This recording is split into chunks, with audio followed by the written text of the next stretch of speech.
कहानी हमें ले जाती है साल 2017 में, जब फिलीपींस से साउथ कोरिया लाए जा रहे 47 बेहद खतरनाक अपराधियों की ट्रांसफर एक भयानक हादसे में बदल गई थी। जैसे ही ये कैदी एयरपोर्ट के अंदर पहुंचने वाले थे, तभी भीड़ के बीच से एक शख्स पागलों की तरह आगे बढ़ा। पुलिस कुछ समझ पाती उससे पहले ही उसने अपने बैग में छुपा विस्फोटक एक्टिवेट कर दिया। धमाका इतना जबरदस्त था कि पूरा एयरपोर्ट दहल गया। 7 पुलिस अफसर मौके पर ही मारे गए और दर्जनों आम लोग बुरी तरह घायल हो गए। लेकिन इस पूरे हादसे की सबसे डरावनी बात यह थी कि जिन अपराधियों को मारने के लिए ये सब किया गया था, उन्हें एक खरोंच तक नहीं आई। अब इस घटना को पूरे 5 साल बीत चुके हैं। एक बार फिर वही अपराधी साउथ कोरिया लाए जा रहे हैं, लेकिन इस बार सिस्टम कोई रिस्क नहीं लेना चाहता। इसलिए फैसला होता है कि ट्रांसपोर्ट प्लेन से नहीं, बल्कि समंदर के रास्ते एक भारी कार्गो शिप के जरिए किया जाएगा। इन कैदियों की खतरनाक रेपुटेशन का अंदाजा इसी बात से लगाया जा सकता है कि पोर्ट तक उन्हें लाने के लिए स्पेशल कमांडो यूनिट्स तैनात की जाती हैं। बुलेट प्रूफ गाड़ियां, खाली कराया गया टर्मिनल और ऊपर से ड्रोन व सैटेलाइट्स की लगातार निगरानी। एक छोटी सी गलती भी उसी पुराने नरसंहार को दोहरा सकती थी। चेकिंग के दौरान ऑफिसर ली सियोक का गुस्सा अचानक फूट पड़ता है। वो एक टैटू वाले कैदी को बेरहमी से पीट देता है। वजह साफ है, इन दोनों के बीच पुरानी दुश्मनी है। ली जब भी अपना आपा खोता है, उसका सारा गुस्सा इसी आदमी पर निकलता है। वहीं पार्क जोंग नाम का कैदी भी कोई साधारण अपराधी नहीं है। उस पर कई हत्याओं और एक जघन्य अपराध का आरोप है, जिसकी सजा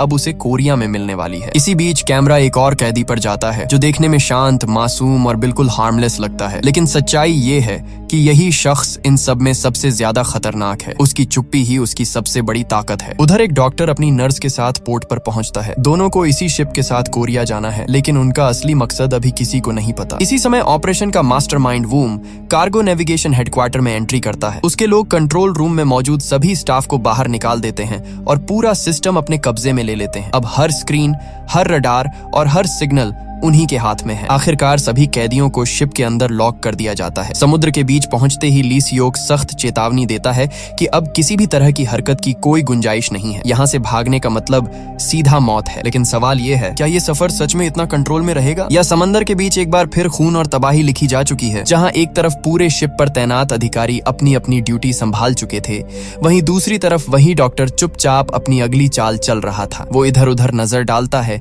और बिना किसी को बताए कुछ सिरिंज अपने बैग में छुपा लेता है। इसके बाद वो सामान्य तरीके से चलता हुआ शिप के निचले हिस्से की तरफ बढ़ जाता है। रास्ते में उसकी कई ऑफिसर से मुलाकात होती है, लेकिन उसका शांत व्यवहार और डॉक्टर की यूनिफॉर्म किसी के मन में शक पैदा नहीं होने देती। कुछ देर बाद वो एक सीक्रेट मैप की मदद से शिप के उस हिस्से तक पहुंच जाता है जिसके बारे में ज्यादातर क्रू मेंबर्स को भी कोई जानकारी नहीं थी। अंदर कुछ हथियारबंद लोग मौजूद थे, जो एक अजीब सी हालत में पड़े इंसान पर नजर बनाए हुए थे। उसकी आंखें पूरी तरह सील थीं और चेहरे पर ऑक्सीजन मास्क लगा हुआ था। साफ समझ आ रहा था कि वो मरा नहीं है, बल्कि किसी तरह इस हालत में जिंदा रखा गया है। जब डॉक्टर उसका मुंह खोलता है, तो अंदर का नजारा देखकर उसके चेहरे पर घिन साफ दिखने लगती है। वहां मौजूद लोग उसे फटकारते हैं और बिना ज्यादा सवाल किए अपना काम करने को कहते हैं। डॉक्टर चुप रहता है और तय प्रोसीजर के मुताबिक उस इंसान को बेहोशी का इंजेक्शन दे देता है। जाते जाते उसे सख्त हिदायत दी जाती है कि ये इंजेक्शन हर 6 घंटे में जरूरी है,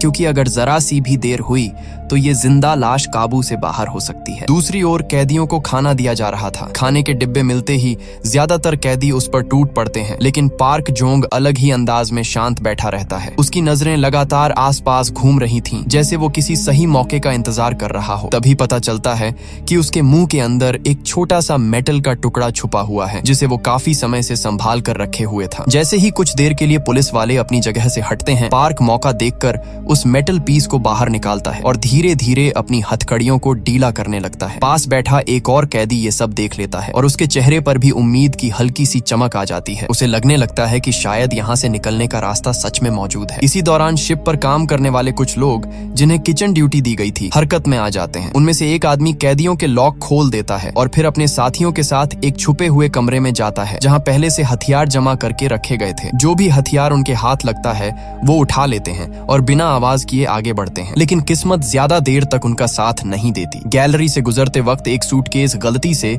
मेटल पाइप से टकरा जाता है और तेज आवाज गूंज उठती है। पास में तैनात पुलिस वाले तुरंत चौकन्ने हो जाते हैं। उनका लीडर हालात संभालने के लिए झूठी कहानी गढ़ने की कोशिश करता है, लेकिन तभी एक अफसर की नजर उनके हाथ में छुपी हुई बंदूक पर पड़ जाती है। अगले ही पल हालात पूरी तरह बेकाबू हो जाते हैं। बिना कोई चेतावनी दिए हमला कर दिया जाता है और पुलिस वालों को बेरहमी से मार दिया जाता है। सबूत मिटाने के लिए उनकी लाशों को शिप के फ्रीजर में छुपा दिया जाता है। इसके बाद ये लोग बिना रुके सीधे कॉकपिट की तरफ बढ़ते हैं। कॉकपिट में मौजूद सभी क्रू मेंबर्स को मार दिया जाता है। शिप को चलाने के लिए सिर्फ 2 लोगों को जिंदा छोड़ा जाता है। इसके तुरंत बाद शिप का पूरा कम्युनिकेशन सिस्टम खत्म कर दिया जाता है। फोन लाइनें काट दी जाती हैं, डिवाइसेस तोड़ दी जाती हैं ताकि किसी भी देश से संपर्क न हो सके। एक आदमी शिप के ऊपर चढ़कर मेन ट्रैकिंग लाइन काट देता है, जिससे कोरिया में इस शिप की लाइव लोकेशन पूरी तरह गायब हो जाती है। इधर शिप के अंदर ऑफिसर डायोन को एहसास होता है कि उसके वॉकी टॉकी में कोई सिग्नल नहीं आ रहा। वो बार बार अपनी टीम से संपर्क करने की कोशिश करती है, लेकिन हर तरफ से सन्नाटा मिलता है। जब कोई जवाब नहीं आता तो वो खुद ऊपर जाने का फैसला करती है, ये जानने के लिए कि आखिर इस शिप पर चल क्या रहा है। दूसरी तरफ पार्क के साथ बैठा एक कैदी चोरी छुपे अपनी हथकड़ी खोलने की कोशिश कर रहा था, लेकिन उसी दौरान उसका हाथ गलती से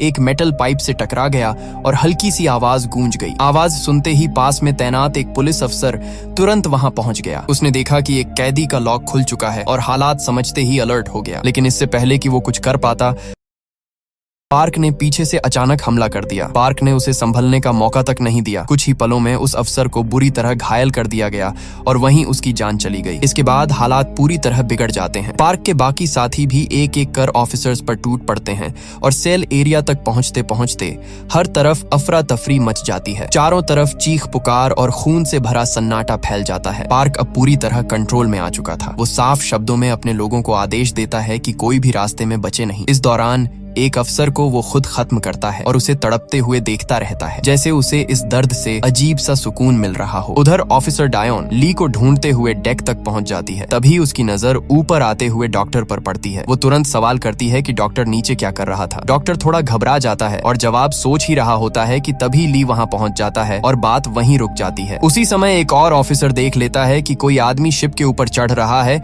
और उसके हाथ में हथियार है। अब उन्हें पूरा यकीन हो जाता है कि शिप पर कुछ बहुत गलत हो चुका है। वो तेजी से केबिन की तरफ भागते हैं, लेकिन तब तक बहुत देर हो चुकी होती है। पार्क और उसके साथी सभी कैदियों को आजाद कर देते हैं। अब हालात ऐसे हो जाते हैं कि शिप पर सिर्फ पार्क का ही कानून चलता है। इसी बीच एक कैदी ज्यादा चालाक बनने की कोशिश करता है और बेहुदा बात बोल देता है, लेकिन पार्क बिना एक पल गंवाए उसे वहीं खत्म कर देता है। उसका साफ संदेश था कि यहाँ कोई भी उसकी मर्जी के खिलाफ नहीं जाएगा। थोड़ी देर बाद उस शांत और मासूम से दिखने वाले लड़के को भी आजाद किया जाता है। उसका नाम ली डॉयल था। पार्क उसे देखते ही पहचान लेता है और बताता है कि वो उसे पिछले 10 सालों से जानता है। पार्क बाकी कैदियों को चेतावनी देता है कि इस लड़के की शक्ल देखकर धोखा मत खाना। अगर उन्हें लगता है कि पार्क खतरनाक है तो ली डॉयल के बारे में जानकर उनकी रूह कांप जाएगी। ली डॉयल कहता है कि वो कोरिया पहुंचना चाहता है, लेकिन पार्क ठंडी आवाज में साफ कर देता है कि अब ये शिप कहीं नहीं जाएगा। अब जो भी होगा यहीं होगा, इसी समंदर के बीच। इन सब घटनाओं से बेखबर सियोक अपनी टीम के साथ जब कॉकपिट तक पहुंचता है तो सामने का नजारा देखकर सब सन्न रह जाते हैं। पूरा क्रू वहां बेसुध पड़ा था। माहौल में अजीब सा सन्नाटा था। इससे पहले कि कोई कुछ समझ पाता, कॉकपिट में छिपे लोगों ने अचानक फायरिंग शुरू कर दी। इस अचानक हमले में कुछ अफसर वहीं गिर जाते हैं, लेकिन सियोक, डायोन और कुछ बाकी लोग किसी तरह खुद को संभाल लेते हैं और कवर ले लेते हैं। हालात बेहद खराब हो चुके थे। तभी एक हमलावर एक क्रू मेंबर को पकड़कर उसे ढाल बना लेता है और धमकी देने लगता है। उसकी चाल काम करने ही वाली थी, लेकिन डायोन सही मौके पर आगे बढ़ती है और चालाकी से उसकी बंदूक छीन लेती है। मौका मिलते ही सियोक बिना वक्त गंवाए उसे खत्म कर देता है। पायलट बुरी तरह डरा हुआ था, लेकिन हिम्मत जुटाकर बताता है कि इंजन रूम में एक सैटेलाइट फोन रखा है जिससे अभी भी कोरिया से संपर्क किया जा सकता है। ये सुनते ही सियोक को उम्मीद की एक छोटी सी किरण नजर आती है। उधर गोलियों की आवाज सुनकर डॉक्टर का चेहरा उतर जाता है। वो नर्स से पूछता है कि क्या उसने भी बाहर से फायरिंग की आवाज सुनी है, लेकिन नर्स शराब के नशे में थी और उसे लगा डॉक्टर मजाक कर रहा है। वो हंसते हुए कहती है कि वो जाकर देख लेगी। डॉक्टर तुरंत उसे रोक लेता है, दरवाजा बंद करता है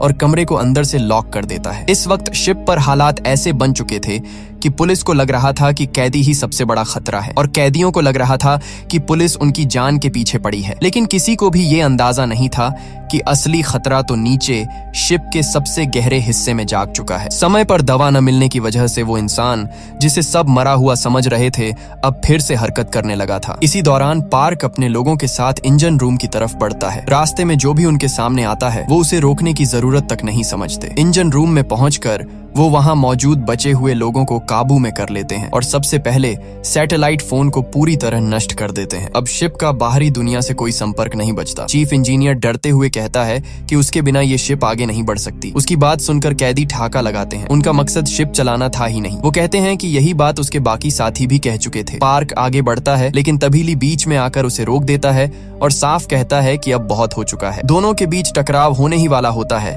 कि तभी सियोक अपनी बची हुई टीम के साथ वहां पहुंच जाता है और उन्हें चारों तरफ से घेर लेता है। इंजीनियर घबराकर चिल्लाता है कि यहाँ गोली न चलाई जाए, लेकिन हालात अब किसी के कंट्रोल में नहीं थे। पार्क चाहता था कि वो सियोक को खुद अपने हाथों से खत्म करे, लेकिन हैरानी की बात ये थी कि निहत्था होने के बावजूद सियोक की आंखों में डर का नाम तक नहीं था। अगले ही पल दोनों तरफ से जबरदस्त हाथापाई शुरू हो जाती है। पूरा इंजन रूम अफरा तफरी में बदल जाता है। इसी बीच एक आदमी मौका देखकर भागने की कोशिश करता है, लेकिन तभी वो चीज उसके सामने आ खड़ी होती है जिसे सब अब तक सिर्फ एक अफवाह समझ रहे थे। अगला ही पल सबकी सांसें थम जाती हैं। जिसे वो मरा हुआ समझ रहे थे वो अब उनके सामने खड़ा था और अब लड़ाई पुलिस बनाम कैदी की नहीं रही थी। अब सबकी नजरें सिर्फ उसी एक खौफनाक सच पर टिकी थीं। अल्फा एक पल के लिए सबको गौर से देखता है, जैसे किसी मशीन की तरह हर इंसान को स्कैन कर रहा हो। फिर वो आगे बढ़ता है और हमला शुरू कर देता है। उसकी हर मूवमेंट इतनी सटीक और बेरहम थी कि ऐसा लग रहा था जैसे उसे सिर्फ एक ही काम के लिए बनाया गया हो, तबाही मचाने के लिए। फर्क बस इतना था कि उसे ये नहीं बताया गया था कि किसे छोड़ना है। उसकी ताकत इंसानी समझ से बाहर थी। वो किसी को पकड़ता और अगले ही पल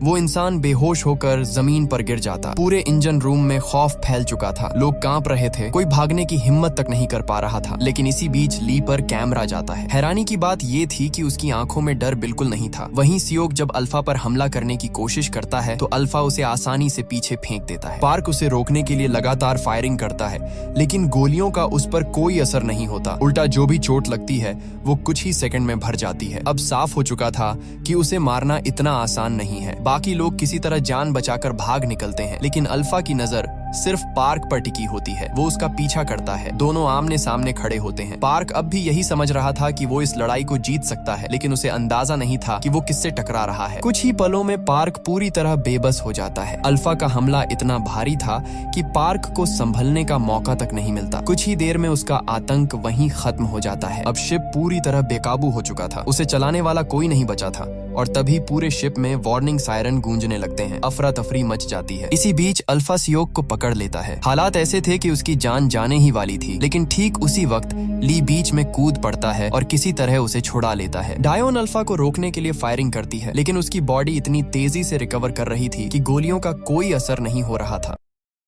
उसका वजन और ताकत इतनी ज्यादा थी कि उसे हिलाना भी नामुमकिन लग रहा था। किसी तरह पीछे हटते हुए ली एक भारी लोहे का गेट बंद करने की कोशिश करता है। अल्फा पूरी ताकत से उसे रोकने की कोशिश करता है। कुछ सेकंड तक दोनों तरफ जबरदस्त टकराव होता है। आखिरी पल में हिम्मत जुटाकर वो लोग उसे पीछे धकेलते हैं और गेट किसी तरह बंद हो जाता है। दूसरी तरफ वूंग एक सैटेलाइट सिस्टम की मदद से उस शिप को समुद्र के बीच ट्रैक कर लेता है। सामने आई तस्वीरें देखकर उसे तुरंत एहसास हो जाता है कि शिप पर कुछ बहुत गलत हो चुका है। उसके हिसाब से अब तक कैदी शिप पर कब्जा कर चुके थे। वूंग लगातार आ रही एक कॉल को इग्नोर कर रहा था, लेकिन हालात ऐसे हो जाते हैं कि उसे फोन उठाना ही पड़ता है। दूसरी तरफ उसका बॉस गुस्से में साफ आदेश देता है कि उसे उस शिप पर जाकर अल्फा को वापस लाना है। वोंग उसे समझाने की कोशिश करता है कि यह मिशन बेहद खतरनाक है, लेकिन उसकी बात सुनकर बॉस और भड़क जाता है। फोन कटते ही कैमरा वोंग की छाती पर जाता है, जहाँ एक टैटू नजर आता है। बिल्कुल वही टैटू जो अल्फा के शरीर पर भी था। यहीं पर एक बड़ा सच सामने आता है, अल्फा अकेला नहीं था। गुस्से में वोंग पास खड़े एक बिजली के खंभे पर जोरदार मुक्का मारता है। खंभा हिल जाता है। उसी पल साफ हो जाता है कि वोंग भी कोई आम इंसान नहीं था। अब सवाल ये नहीं था कि अल्फा को कौन रोकेगा, सवाल ये था कि जब ऐसे और भी लोग मौजूद हैं तो तबाही कितनी दूर तक जाएगी। दूसरी तरफ शिप का कैप्टन हालात बिगड़ते देख सबको छोड़कर भागने की कोशिश करता है। वो जल्दी जल्दी रेस्क्यू बोट नीचे उतार ही रहा होता है कि तभी वहाँ अल्फा पहुंच जाता है। अगले ही पल सब कुछ खत्म हो जाता है। अल्फा रेस्क्यू बोट को पूरी तरह तबाह कर देता है ताकि अब इस शिप से कोई कोई भी बचकर न निकल सके। पास ही अपने केबिन में मौजूद नर्स को बाहर से तेज तेज आवाजें सुनाई देती हैं। उसका दिल जोर जोर से धड़कने लगता है। डॉक्टर उसे रोकने की कोशिश करता है, लेकिन डर और जिज्ञासा में वो धीरे धीरे गेट की तरफ बढ़ती है। जैसे ही वो बाहर झांकती है, एक साया उस पर टूट पड़ता है। डॉक्टर सिर्फ इतना देख पाता है कि वो पल भर में गायब हो जाती है। उस खौफनाक मंजर को सह पाना डॉक्टर के लिए नामुमकिन था। उसे समझ आ जाता है कि अगर वो एक सेकंड भी और वहां रुका तो उसका अंजाम भी वही होगा। जान बचाने के लिए वो पूरी ताकत लगाकर भागता है और आखिरकार भटकते हुए ऑफिसर सियोक और ली से टकराता है, जो उसी की तलाश में शिप के अंदर घूम रहे थे। सियोक सीधे सवाल करता है कि वो उस चीज के बारे में क्या जानता है। डॉक्टर अब कोई बात नहीं छुपाता और पूरी सच्चाई बता देता है। वो बताता है कि प्रोजेक्ट अल्फा एक गैर कानूनी एक्सपेरिमेंट था, जिसे इयोनन जेनेटिक्स नाम की एक फार्मा कंपनी चला रही थी। बाहर की दुनिया को ये कंपनी ऐसी दवाइयों के लिए जानी जाती थी जो इंसान को लंबे समय तक जवान रखने का दावा करती थी, लेकिन पर्दे के पीछे वही लोग सुपर ह्यूमन वेपन तैयार कर रहे थे। डॉक्टर बताता है कि अल्फा को रोकना आसान नहीं है और सब लोग बुरी तरह घायल हैं, लेकिन उसकी फर्स्ट एड किट बेसमेंट में ही छूट गई है। सियोक फैसला करता है कि डॉक्टर और बाकी लोग नीचे जाएं, जबकि वो खुद देखने जाता है कि कहीं और कोई जिंदा तो नहीं बचा। इसी बीच शिप के एक और हिस्से में कुछ फीमेल प्रिजनर्स बड़ी चालाकी से अपनी निगरानी कर रही ऑफिसर को काबू में कर चुकी थीं। बाहर 2 कैदी पहरा दे रहे थे, तभी अचानक गेट पर जोरदार धमाका होता है। इससे पहले कि कोई प्रतिक्रिया देता, गेट टूटकर अंदर गिर जाता है। अगले ही पल वहां अल्फा खड़ा होता है। जो भी उसके सामने आता है उसे संभलने का मौका तक नहीं मिलता। वहां मची अफरा तफरी में कुछ लोग भाग निकलते हैं और जो नहीं भाग पाते उनका अंजाम बहुत बुरा होता है। उधर डॉक्टर,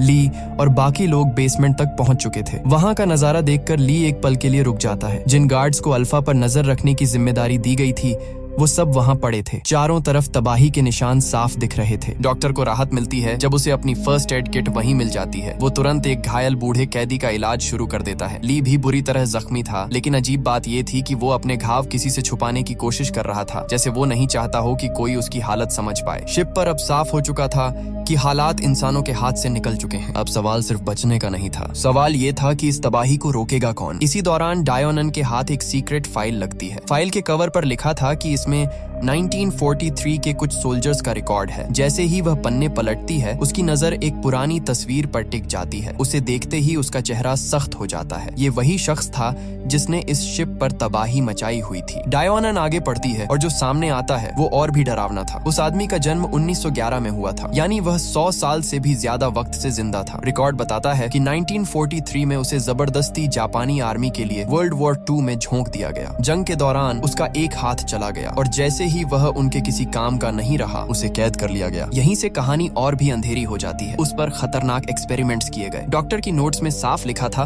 कि इन टेस्ट्स के बाद सब्जेक्ट बेहद हिंसक हो जाता था और उसकी ताकत आम इंसान से कई गुना बढ़ जाती थी। जापानी सेना इन्हें एक जिंदा हथियार बनाना चाहती थी, लेकिन उन्होंने अंदाजा नहीं लगाया था कि वो किस हद तक गलत जा रहे हैं। अब हमें 1943 का फ्लैशबैक दिखाया जाता है। एक ऑपरेशन टेबल पर पड़ा हुआ अल्फा, उसका शरीर जख्मों से भरा हुआ था। चारों तरफ डॉक्टर थे, मशीनें थीं और एक अजीब सी खामोशी थी। जैसे ही ऑपरेशन खत्म हुआ, जापानी कमांडर और उसके सैनिकों ने तालियां बजाईं, लेकिन वही तालियां अल्फा के लिए ट्रिगर बन गईं। उसकी धड़कन तेज हुई और फिर उसने आंखें खोल दी। अगले कुछ ही पलों में वहां मौजूद हर इंसान मौत के सामने था। गोलियां चलीं, चीखें गूंजी, लेकिन किसी का कोई असर नहीं हुआ। सैनिकों को तब समझ आया कि उन्होंने एक इंसान नहीं बल्कि एक ऐसा दैत्य बना दिया है जिस पर किसी का कंट्रोल नहीं था।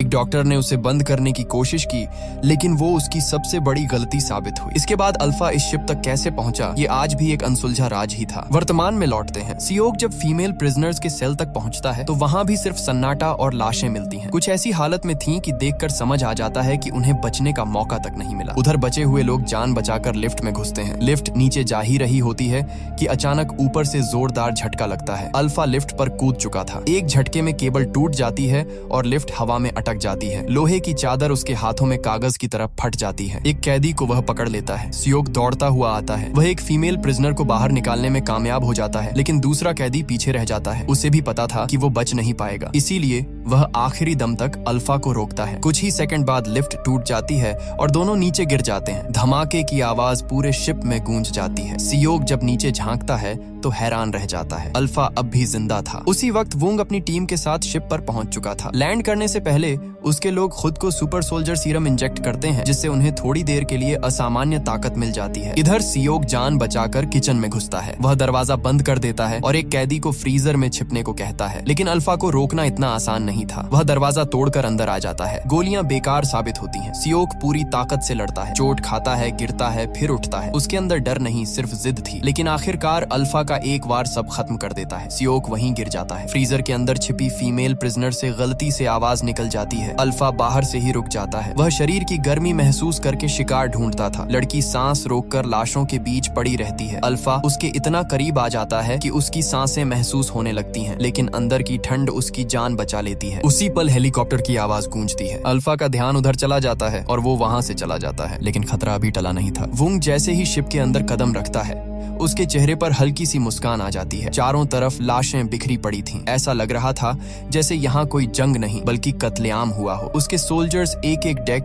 एक एक कॉरिडोर को चेक करते हैं, लेकिन उन्हें कोई जिंदा इंसान नजर नहीं आता। तभी अचानक एक फीमेल प्रिजनर जान बचाकर उनकी तरफ दौड़ती हुई आती है। उसकी सांसें फूली हुई थीं, आवाज कांप रही थी। वो चिल्लाकर कहती है कि यहाँ रुकना मौत को बुलाने जैसा है, वो चीज फिर आ जाएगी। लेकिन उसकी बात पूरी होने से पहले ही वुंग ट्रिगर दबा देता है। एक ही गोली में उसकी आवाज हमेशा के लिए खामोश हो जाती है। गोली की आवाज सुनकर डायन और डॉक्टर भागते हुए वहां पहुंचते हैं। सामने पड़ी लाश देखकर दोनों समझ जाते हैं कि ये लोग रेस्क्यू टीम नहीं है। डायन हालात को संभालने की कोशिश करती है और उन्हें सरेंडर करने को कहती है। वुंग बिना पलक झपकाए उसे भी गोली मार देता है। अब डॉक्टर की बारी थी, लेकिन उससे पहले कुछ ऐसा होता है जिसकी किसी ने उम्मीद नहीं की थी। एक साया बिजली की रफ्तार से आगे बढ़ता है और अगले ही पल वुंग के सोल्जर्स हवा में उछलने लगते हैं। कोई दीवार से टकराता है, कोई फर्श पर गिरकर बेहोश हो जाता है। ये सब इतना तेज होता है कि आंखें धोखा खा जाएं। वुंग हैरान रह जाता है। वो सामने खड़े आदमी को गौर से देखता है, फिर अचानक उसके कपड़े फाड़ देता है। उसकी छाती पर बना हुआ वही निशान देखकर वुंग की आंखें फैल जाती हैं। अब उसे समझ आ गया था, ये उनमें से ही एक था। ली इस शिप में गलती से नहीं आया था, वो खुद यहाँ पहुंचा था, सिर्फ और सिर्फ इन्हीं तक पहुंचने के लिए। वुंग की यादों का दरवाजा खुल जाता है। सालों पहले दो गैंग्स के बीच खून खराबा हुआ था, एक दूसरे को खत्म कर देने वाली वो रात। दर्जनों लाशें, और उन्हीं में एक लाश ली की भी थी। कम से कम सब यही समझते थे। वुंग ने उन सब शवों को एक्सपेरिमेंट के लिए भिजवा दिया। दर्जनों बॉडीज में सिर्फ एक पर उनकी दवा ने असर दिखाया, वही था ली। लेकिन कुछ घंटों तक जब उसकी बॉडी में कोई हलचल नहीं हुई तो उसे भी मरा हुआ मान लिया गया। आदेश मिला कि सब लाशें ठिकाने लगाई जाएं। उन्हें एक पिग फार्म में ले जाया गया। वहाँ एक केमिकल छिड़का गया ताकि सुअर उन्हें अपना चारा समझ लें। लेकिन तभी ली को होश आ गया। जब उसने सुना कि उसे जिंदा दफन करने की तैयारी हो रही है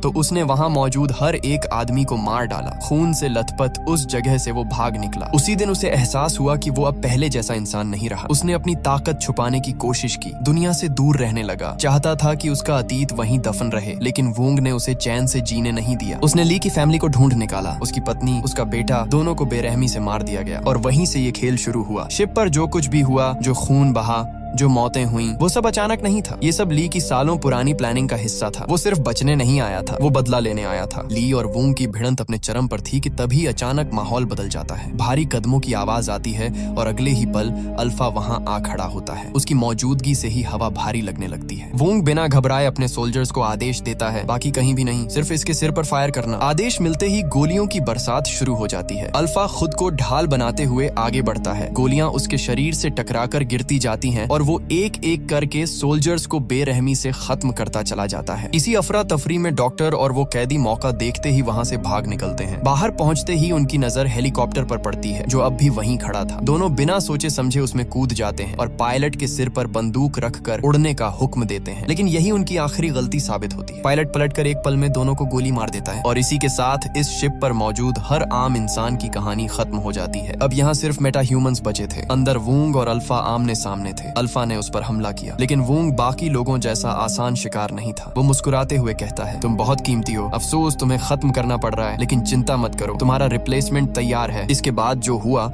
वो किसी लड़ाई से कम नहीं था, बल्कि एक एग्जीक्यूशन था। वुंग अपनी पूरी ताकत झोंक देता है और आखिरकार बेरहमी से अल्फा का गला चीरकर उसे हमेशा के लिए खामोश कर देता है। अब शिप पर सिर्फ दो लोग जिंदा थे, वुंग और ली। दोनों की टक्कर जबरदस्त थी, ताकत दोनों में बराबर थी, लेकिन वुंग का मिलिट्री अनुभव ली पर भारी पड़ रहा था। हर वार में ट्रेनिंग झलक रही थी। ली कमजोर पड़ने लगता है। उसे खत्म करने से पहले वुंग उसके करीब आता है और ठंडी आवाज में कहता है, तुम्हारा बेटा बिल्कुल तुम्हारी तरह दिखता था, तुम्हें मारते हुए वही दिन याद आ रहा है जब मैंने उसे मारा था। ये शब्द ली के दिमाग को जला देते हैं। उसका गुस्सा फट पड़ता है। वो पागलों की तरह वूंग पर टूट पड़ता है। एक के बाद एक चाकू घोंपता है और फिर पूरी ताकत से ऐसी लात मारता है कि वूंग रेलिंग तोड़ता हुआ सीधे समुद्र में गिर जाता है। लेकिन ली यही नहीं रुकता, वो भी बिना सोचे नीचे कूद जाता है। समुंदर की गहराई में वो तब तक वूंग को मारता रहता है जब तक उसकी सांसें पूरी तरह थम नहीं जाती। उस काली रात के बाद अगली सुबह सूरज उगता है। न्यूज चैनलों पर शिप में हुए इस खौफनाक कत्लेआम की खबर नेशनल हेडलाइन बन चुकी होती है। आखिरी सीन में हम वूंग के बॉस को देखते हैं जो एक नई फैसिलिटी में अपने अगले टेस्ट सब्जेक्ट का निरीक्षण कर रहा होता है। एक साइंटिस्ट घबराते हुए कहता है कि हालात बहुत खतरनाक हैं, प्रेशर जरूरत से ज्यादा है। बॉस हल्की मुस्कान के साथ जवाब देता है, डरो मत, सब कंट्रोल में है, हम कभी पकड़े नहीं जाएंगे। आखिरी सीन में हम वूंग के बॉस को देखते हैं जो एक गहरी सांस लेकर एक अंधेरी सेल में कदम रखता है। वहां चारों तरफ सन्नाटा है, लेकिन उसकी नजर तुरंत उस बच्चे पर पड़ती है जो एक कोने में कैद है। उस मासूम की आंखों में वही चमक है जो ली में हमेशा रहती थी। धीरे धीरे सच सामने आता है, वो बच्चा ली का बेटा था। वूंग ने उसे मारने की बजाय कैद में रखा था। क्यों? क्योंकि उसमें भी वही सुपर ह्यूमन पावर थी जो ली में जन्म से थी। ली को अब तक ये पता नहीं था। उसे हमेशा यही लगता रहा कि उसका बेटा मर चुका है। उसने अपने बेटे को खोया नहीं, बल्कि वूंग और उसके लोग उसे छुपाकर बड़े कर रहे थे। ये खुलासा उसकी आंखों में आग भर देता है। फिर अचानक समुद्र की तेज लहरें उसे बहा ले जाती हैं। ली खुद को पानी में पाता है और लहरों के बीच उसे एक बीच दिखाई देता है। चारों तरफ बिखरे कचरे और टूटे फूटे मलबे को देखकर उसे समझ आ जाता है वो अब कोरिया में है। लेकिन अब सवाल ये था, ली अगले कदम में क्या करेगा? अपने बेटे को कैसे बचाएगा और वूंग के खिलाफ अपनी पूरी ताकत कब इस्तेमाल करेगा? ये रहस्य अगले पार्ट में खुलने वाला है। क्या आप इसके अगले सीक्वल के लिए तैयार हैं? कमेंट बॉक्स में अपनी राय जरूर लिखें। मिलते हैं नेक्स्ट वीडियो में। Thanks for watching.